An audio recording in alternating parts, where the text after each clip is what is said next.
Saludos y bienvenidos a Infinitos Monos, un podcast de literatura y escritura. Mi nombre es Ezequiel Orazagasti. Recuerden que pueden encontrarnos en Instagram como @infinitosmonospod y también en Facebook como Infinitos Monos Podcast. Ahí pueden mandarnos mensajes, votar en encuestas, recomendar temas e incluso participar de sorteos. Justamente esta semana entregamos el primero de los premios.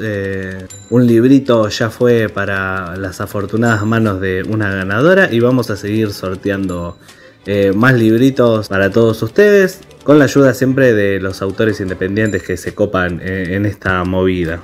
Hoy vamos a hablar, no sé muy bien cómo definirlo. Está un poco emparentado con algo que ya hablamos, que es sobre romper las reglas literarias. Pero bueno, creo que es algo que merece un capítulo aparte. Hoy vamos a hablar de una de mis formas favoritas de romper las reglas literarias. Una de mis formas favoritas también de innovar un poco, de divertirse un poco con la literatura, que es hacer partícipe al lector de la historia mucho más allá de que solamente lea lo que está pasando y se lo imagine. Hablo de romper la cuarta pared, de la metaliteratura, la literatura en segunda persona o como quieran llamarla. ¿De qué hablamos cuando hablamos de metaliteratura? Bueno, básicamente es literatura que se refiere a ella misma. La definición más formal sería decir que son ficciones que hablan sobre escribir. El Resplandor de Stephen King, que habla sobre un escritor perdiendo la cordura, podría entrar acá un poco con calzador, aunque creo que está más identificado con una historia de terror, El Resplandor, más que con metaliteratura. Creo, por lo menos es mi caso, que lo primero que se nos viene a la mente cuando hablamos de esto es el cuento Continuidad de los Parques de Julio Cortázar, un relato que conecta lo que pasa en la historia con el lector por el hecho de que los dos están haciendo lo mismo en el mismo momento. Entonces, es como que la historia de Cortázar traspola la ficción a la realidad palpable. Supera la mera veracidad, dando la sensación de realidad. Recordemos que la ficción se basa en un concepto que es la veracidad. No importa que vos estés hablando de marcianos que vienen a conquistar el mundo o de muertos que regresan de sus tumbas, una obra literaria cuenta con cierta veracidad para que el lector pueda sumergirse y sentirse identificado de lo que está pasando. Sin mirarse ya, atados rígidamente a la tarea que los esperaba, se separaron en la puerta de la cabaña. Ella debía seguir por la senda que iba al norte. Desde la senda opuesta, él se volvió un instante para verla correr con el pelo suelto. Corrió a su vez, parapateándose en los árboles y los setos, hasta distinguir en la bruma malva del crepúsculo la alameda que llevaba a la casa. Los perros no debían ladrar, y no ladraron. El mayordomo no estaría a esa hora, y no estaba. Subió los 3 peldaños del porche y entró. Desde la sangre galopando en sus oídos le llegaban las palabras de la mujer. Primero una sala azul, después una galería, una escalera alfombrada. En lo alto 2 puertas. Nadie en la primera habitación, nadie en la segunda. La puerta del salón y entonces el puñal en la mano. La luz de los ventanales, el alto respaldo de un sillón de terciopelo verde, la cabeza del hombre en el sillón leyendo una novela. Bueno, eso era un fragmento de Continuidad de los Parques, el cuento de Cortázar, uno de mis cuentos favoritos del autor. Y claro que esto de traspolar la realidad del relato, la veracidad del relato a la realidad del propio lector, no es algo que se haya inventado en el siglo XX. Ya lo hacía Miguel de Cervantes en El Quijote, cuando en la historia se pone a hablar de una novela que cuenta la misma historia que se está narrando en El Quijote. Es una forma que el autor encontró de decir que la realidad del lector es la misma que la del autor al momento de hacer la obra. Hay alguien haciendo la misma historia que la que el autor escribió y la misma historia que el lector está leyendo en este momento, y es la misma parte de la misma historia. Todo muy confuso, la verdad, pero en el momento se entiende. ¿Quién te conoce Inception? Otro ejemplo de esta mamushka de historias son las historias dentro de otras historias, como pasa en Hamlet de William Shakespeare, donde hay una obra de teatro adentro del mismo Hamlet, que es una obra de teatro. También pasa en Las Mil y Una Noches, que es una historia donde Sherazade debe contarle historias al sultán para que no la mate llegada la mañana. O sea, es un Es una novela donde en la misma historia transcurren otras historias contadas por uno de los protagonistas. De este modo, lo que podía ser una antología de relatos populares de la India resultan ser el cuerpo de una historia más grande unidas por lo que le acontece a Sherazade. Mientras comíamos, el de Biche me dijo que en un lugar no lejos de donde estábamos sentados había un tesoro escondido, tan grande que aun si cargara mis 80 camellos hasta que no pudiera llevar más, el escondrijo parecería tan lleno como si nunca hubiera sido tocado. Al oír esta noticia estuve a punto de volverme loco de alegría y codicia, y me arrojé al cuello del derviche exclamando: «Buen derviche, veo claramente que las riquezas de este mundo no son nada para ti. Así, ¿de qué te sirve el conocimiento de ese tesoro? Solo y a pie no podrías llevarte más que un pequeño puñado, pero dime dónde está y yo cargaré mis 80 camellos con él y te daré uno de ellos como muestra de mi gratitud». Es cierto que mi oferta no sonaba muy generosa, pero era grandísima para mí, pues al oír las palabras de aquel hombre una oleada de codicia inundó mi alma y sentí casi como si los 79 camellos que quedaban no fueran nada en comparación. El derviche percibió claramente lo que estaba pasando en mi mente, pero no mostró lo que pensaba de mi propuesta.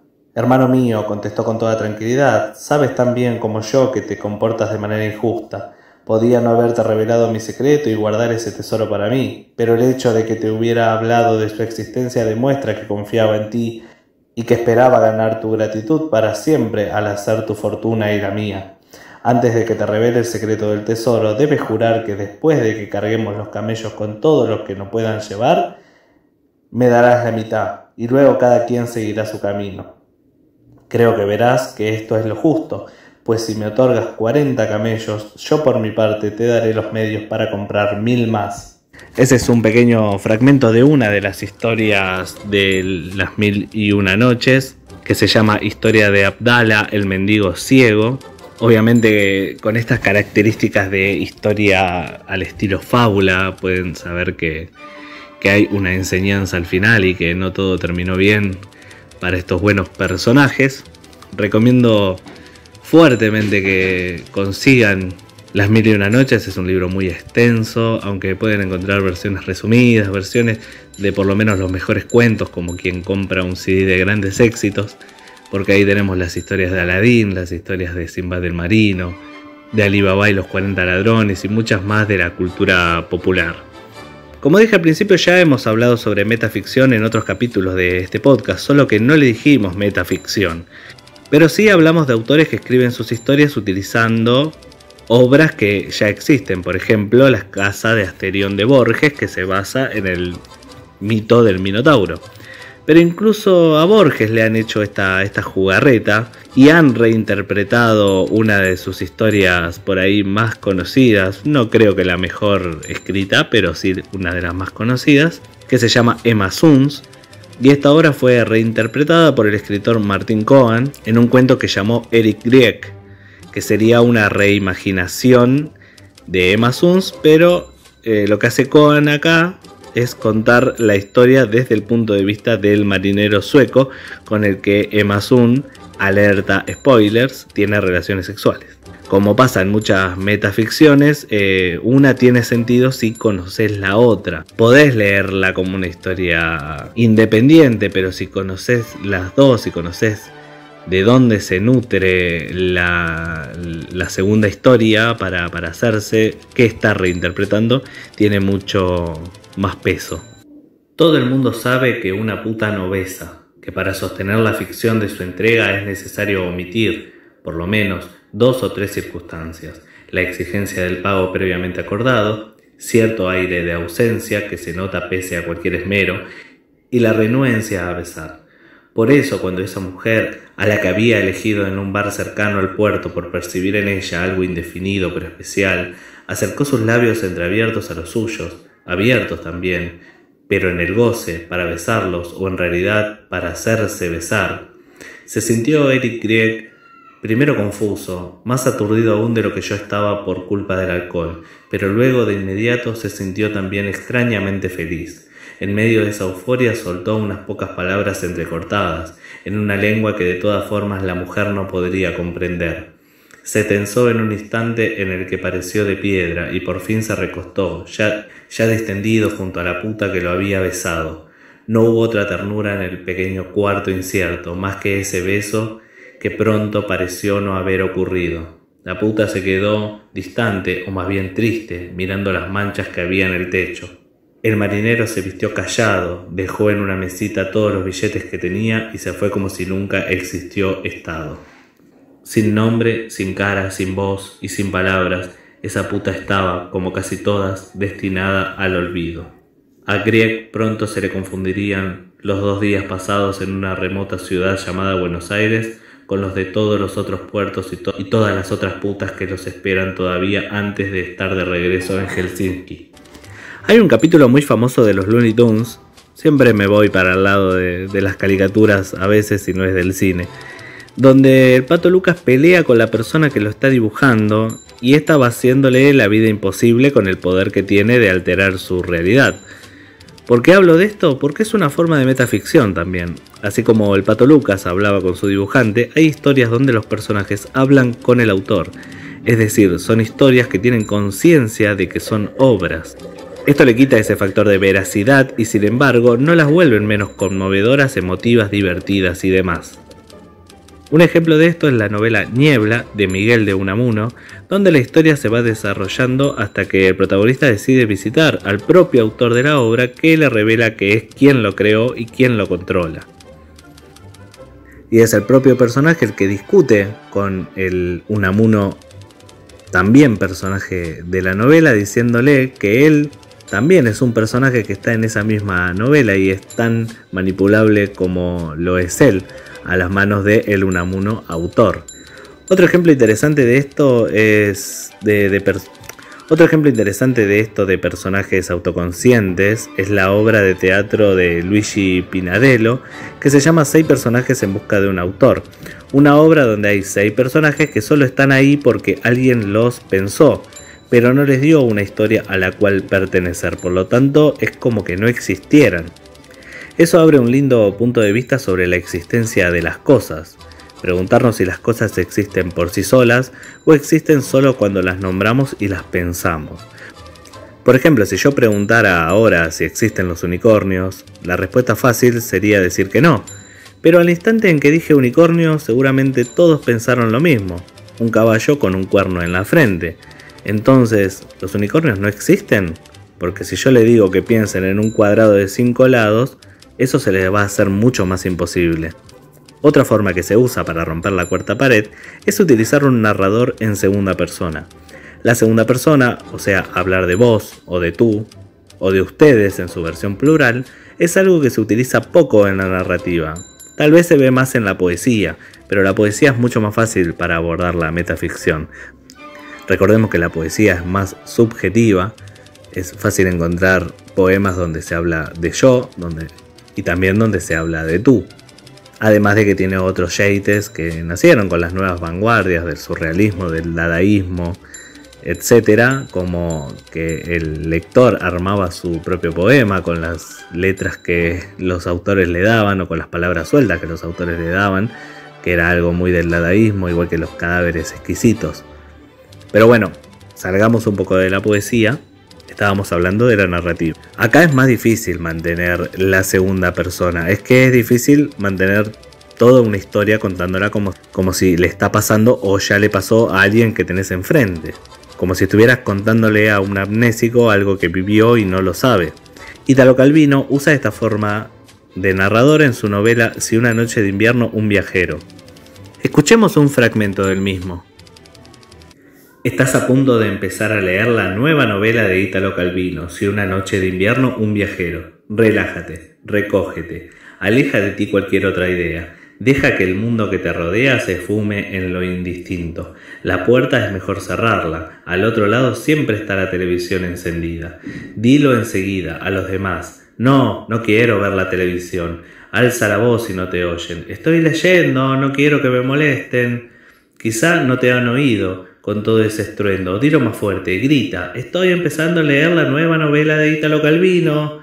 O no lo digas si no quieres. Esperemos que te dejen en paz. Adopta la postura más cómoda, sentado, tumbado, ahobillado, acostado de espaldas, de costado, boca abajo, en un sillón, en el sofá, en la mecedora, en la tumbadora, en la tumbona, en el puff, en la hamaca si tienes una hamaca, sobre la cama naturalmente o dentro de la cama. También puedes ponerte cabeza abajo en postura yoga con el librito invertido, claro. Acá vemos un ejemplo claro no solo de narración en segunda persona, sino de hablar de la autoconciencia de la obra, de saberse un libro, de saberse una historia y hablarle al lector como lo que de verdad es un lector y lo que está haciendo, leyendo una obra.